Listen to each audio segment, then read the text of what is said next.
Hey everybody, this is D Hunter, bringing you another action figure review. Today, we're going to be looking at the McFarlane DC Multiverse. Todd McFarlane designed Wonder Woman, and this is the gold label variant. At least here in the US, this is a Walmart exclusive. I ended up getting this figure from CMD store. I was just so tired of checking Walmart over and over again with absolutely nothing. I'm not even sure if she's hit the US yet. This is a repaint of the original Todd McFarlane designed Wonder Woman, and this repaint looks a hell of a lot better. So let's go ahead and check out the packaging. As you can see at the top, 22 moving parts, McFarlane Toys, ages 12 plus, gold label collection, DC Multiverse Wonder Woman. Here she is in the package. She has a lasso, sword, shield, collector's card, and a display stand.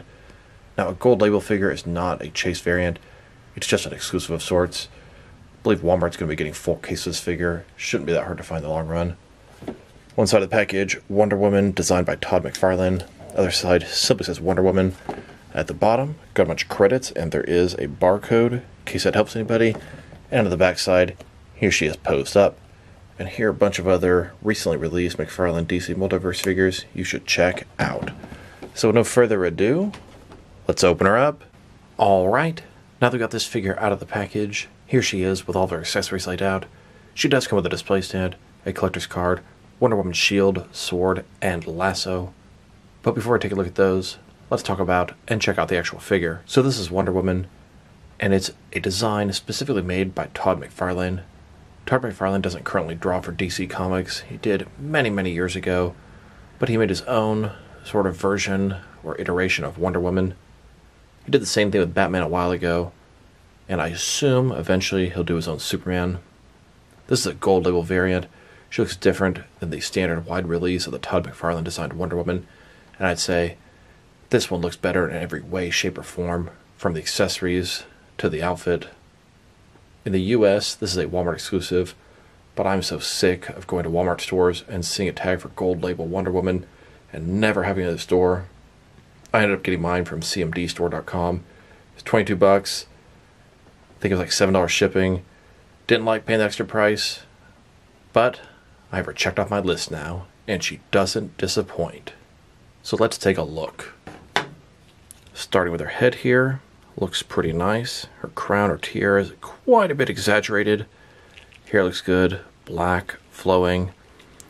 Gold armor all over, shoulder pads, armor on the chest, forearm armor, shin armor is silver, the knee is gold.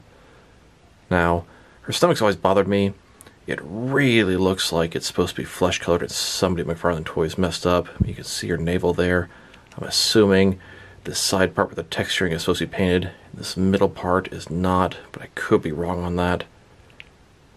She's got the Wonder Woman logo on her sort of bicep bracelets, if that's what we call them. The armor has pretty nice sculpt and detail over it. It all looks very nice. Of course, there's a bunch of spikes all over her, but not that many. McFarlane is big about stuff like that. It looks a little tamer than the McFarlane Batman, if you ask me. She got a place to clip her lasso, although she doesn't come with a rolled-up lasso. The original version did. More spikes all over her legs. Feet looks pretty decent. At least the bottom's flat, so it shouldn't be that hard to stand. You can see the different texturing looks pretty nice. Overall, I'm quite pleased. This might be my default go-to comic Wonder Woman for now, even though she's not exactly from the comics. Still waiting on a version of that, whether it be classic, modern, iconic, whatever. At least I want a normal comic version.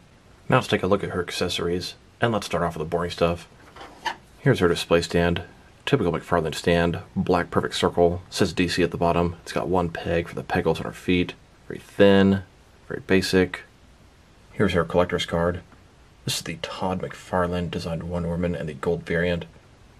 Now, Todd McFarlane doesn't draw for DC Comics, but he can still make DC figures as if the way he would have drawn them. Here's an image of the Wonder Woman figure. Wonder Woman designed by Todd McFarlane. On the back side, there is a description. If you want to read that, go ahead and pause now. Here's a gold label variant, Todd McFarlane Wonder Woman's collector's card on the left. next to the wide release version on the right. Here's her lasso, a little bit different than the one that came with the original version. This is completely extended in the middle of action. You can see it's got a good amount of sculpting detail there. You can see the actual rope there, and it's golden. This here is going to be able to wrap around a figure. It's a great effect. Going further down, looks like that's where she's going to hold it. And then a little bit extra. I love that this is sort of done in an action pose. Here's a lasso that came with the original Wonder Woman. That's sort of rolled up and can go on her waist. Best of both worlds. You get both versions of the lasso here. Here she is holding her lasso. As long as you wrap it around her hand properly, it stays very tight. Now she only has one gripping hand, so you can't hold it with two hands, which is kind of disappointing. Here's Wonder Woman holding her lasso in more of an action pose. She's going to catch somebody and make them tell her the truth. And here she is, holstering her lasso. Just a reminder, this is the version that came with the wide release of the Todd McFarlane designed Wonder Woman. Now let's look at her sword. It's a very large sword, kind of exaggerated. Has sort of a Wonder Woman logo down here. Handle's gold. It's gold and silver all across the blade. A ton of sculpting detail in there. Like I said, it's quite large for the figure. McFarlane is pretty bad about making really large, oversized accessories, although they seem to be getting at least a little bit better. Here it is, next to the regular version of the Wonder Woman Todd McFarlane sword. They're both gold and silver, but different shades of gold. Here she is, holding her sword. Like I said, it's quite oversized for the figure. She can only hold it with one hand, as she only has one gripping hand. Here's her shield. It's a circle. It's got the Wonder Woman logo on the front. It has got a ton of sculpting detail in the silver part. On the back, it's got a couple of straps for her to hold it with. Here's this new gold label shield next to the original version. Both gold and silver, just different shades of gold. Here's Wonder Woman holding her shield, protecting herself and bracing for impact.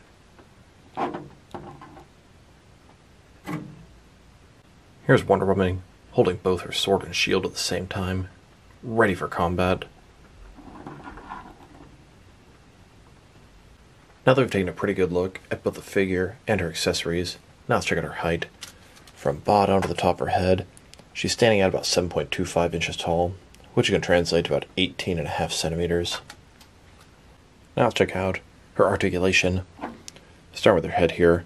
Of course, it can rotate from side to side. They do a pretty good job of allowing you to get her hair over her shoulders. Nicely done. She can look up, not that much, but down quite a bit. The hair kind of obstructs her from looking up very far. Shoulders on a ball joint. Goes up about 90 degrees, up, down, around, all that good stuff. There is a butterfly joint between her shoulder and chest area, increasing the range of motion, although you can barely see it. No bicep cut. Single jointed elbow goes about 90 degrees, but there's rotation there. Her wrist has a ball in it, you can rotate, and it's going to be hinged as well. In her torso, she's got a ball joint, rotate around, go forward and back. Another one in her waist, it's below all this stuff here. Rotate around, go forward and back, giving her a pretty good range of motion in her torso area, and that bottom joint is hidden very nicely. Legs, complete as a splits, not a ball joint, but a similar type concept. Rotation, it's pretty decent, better than some of the McFarlane figures. Legs go forward about that far, back, not much. Double jointed knees, they go all the way back. Then her ankle has a ball in it, hidden very nicely. Forward, back, rotate. Now, should tilt and rock, although mine seems to be a little bit stuck. And to articulation. Now I wanted to check out the differences between the original Todd McFarlane Wonder Woman and this gold label variant. Besides the obvious paint differences, there are absolutely no sculpting differences. So let's start off with their heads. Now their tiara or crown is considerably different. Gold, silver. Their face and their hair are pretty much the same. Necklaces are different. Gold, silver. Of course, the original Wonder Woman has red and silver shoulder pads. Hers are pure gold. The outfit, very different. Red and gold. Sort of purple, red, a little bit gold trim. The forearm armor, they're both gold, but this is done different shades. her sort of bicep bracelets, gold, silver. Her belt appears to be about the same. The loincloth is different color. Gold, red, silver, purple and red here. Going further down, a little bit of gold. Both have silver, and their feet are quite similar. Really think this one looks quite a bit better paint-wise. Here's Wonder Woman engaged in combat with a couple of these hell beasts.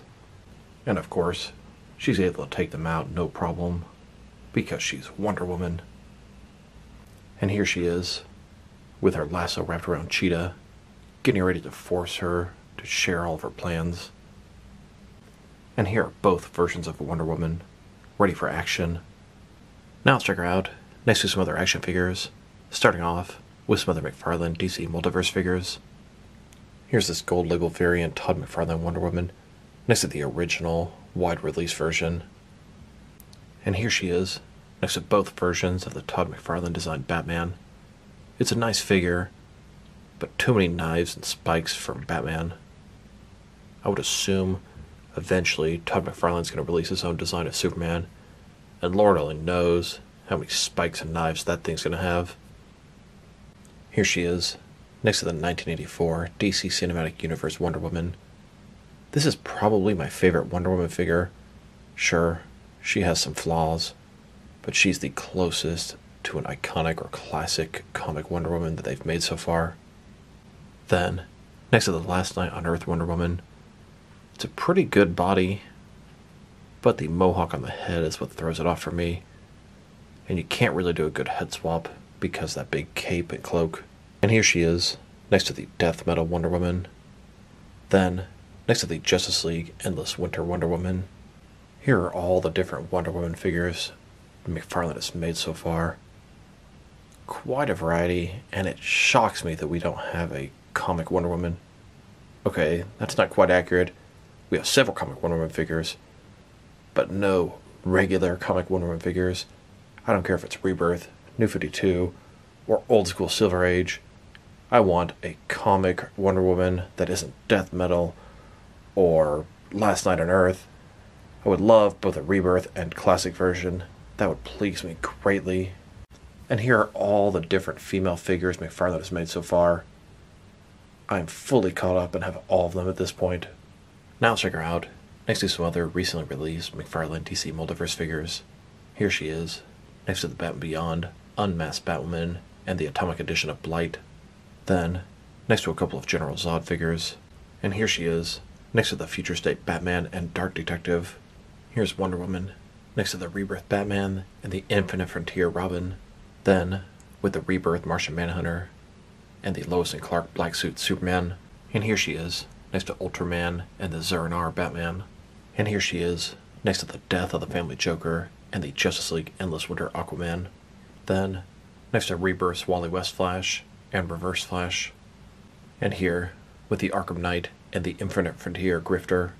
Here's Wonder Woman with CW's TV The Flash and the Rebirth Godspeed. Then, with the Injustice 2 Green Arrow and Reverse Flash. And here she is, next to the Future State Superboy and the all-gold Anti-Crisis Wonder Woman. And now, here's Wonder Woman next to the most recently released McFarlane DC Mega Figures, Clayface and Titan Joker. Here's Wonder Woman next to the Batman 3 Joker's Wave. Then, next to the Gotham Knights figures. And here she is, next to the Batman The Dark Knight Returns Collect-A-Build a Horse Wave. Then, with the Justice League Endless Winter Collect-A-Build a Frost King Wave. And finally, here she is, next to McFarlane's The Batman Collection. Now let's check her out, next to some other Wonder Woman figures.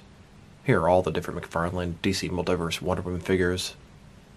Then, with a Noble Toys Bendy figure Wonder Woman. And here she is, next to all of my DC Direct Wonder Woman figures. And here she is, with all of my Mattel Wonder Woman figures. Here she is, next to all of my 6 and 7 inch Wonder Woman figures. Here she is, next to a Wonder Girl figure. Now let's check her out, next to some action figures from different various companies, to see how she fits in both scale and style-wise, in case you want to know which lines you can mix her with. Since she's a McFarlane figure, They're typically the 7-inch scale. I'm going to start off my comparisons with some of the large action figure lines I collect and work my way smaller. But first, we're going to check her out with some of her McFarlane Toys brothers and sisters. In front of you are 5 different action figure lines, all from McFarlane Toys, all 7-inch scale. Then, with some more McFarlane Toys, these are from different various video game properties. And now, next to some Jack-specific wrestling figures. And here she is, next to some DST, or Diamond Select toys. Then, next to some DC Direct and DC Collectibles figures. And here, with some NECA figures. Then, next to some Mattel wrestling figures. And here, with some Jazzwares AEW wrestlers. And here she is, next to some Mezco 112 collected figures. Then, with some Mattel DC Universe Classics and Multiverse figures. And here, with some Mafex figures. Then, with some Hasbro Marvel Legends. And here she is, with some SH Figure Arts action figures. And finally, next to some Jazzwares Fortnite figures. So overall, this is a very nice Wonder Woman figure. Sculpt and paint job are excellent. I think her paint job really makes this figure work a lot better than the standard version. Her accessories are really cool as well. Sword's a little too big, shield is nice, and the lasso is excellent. Her articulation is everything you expect from a McFarlane DC Multiverse figure, but it's a little bit dated as they've made some improvements since then. If I were to rate this figure, I'm going to give her a very strong 7.5 out of 10. I just really wish they would give us a Rebirth Wonder Woman to go with her Justice League. So this is D Hunter. Thank you guys for watching this video. If you liked the video, press like below. If you have anything you want to say with the video, add to the comment section. If you want to see additional action figure reviews from me, press subscribe. I do appreciate when you do that. Once again, this is D Hunter. Thank you guys for watching this video, and I will talk to you guys real soon.